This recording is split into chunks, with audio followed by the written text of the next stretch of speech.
নমস্কার পাবলিক, কেমন আছো সবাই? আশা করি সবাই ভালো আছো। এই ভিডিওটা 18 বছরের নিচে যারা দেখছো তাদের জন্য না, তো 18 বছরে যারা নিচে আছো ভিডিওটাকে স্কিপ করে দাও।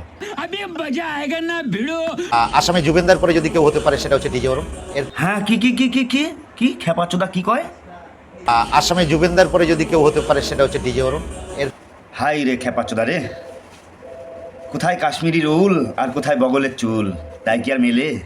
আসামের জুবিনগড় মানে হচ্ছে আমাদের দেশের না, শুধু সারা পৃথিবীর একটা গর্ব, যাকে আমরা হারিয়ে ফেলেছি, আর সে নাকি তার সাথে তুলনা করছে। হাইস্ট 10 কিলো গেছে, 10 না 20 কিলো গেছে। হাই আরে এ খেপাচোদা ডিজে অরুণ, 10 কিলো 20 কিলোতেই পড়ে আসিস এখনো, আর আমাদের জুবিন স্যারের সাথে তুই টক্কর নেওয়ার চিন্তা ভাবনা করছিস?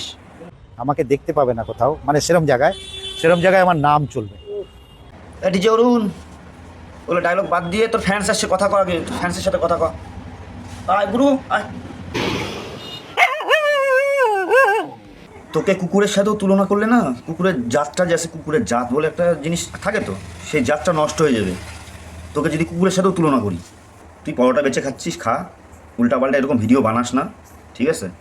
আর ভুল করেও আসামে যাওয়ার চিন্তা ভাবনা ভুল করেও করিস না, নাহলে পাবলিকে এমন পেদাবে রে, এইভাবে চার কাঁধে তুলবে আর বলবে বলো হরি হরি বল, ডিজে অরুণকে চিতাই তোল।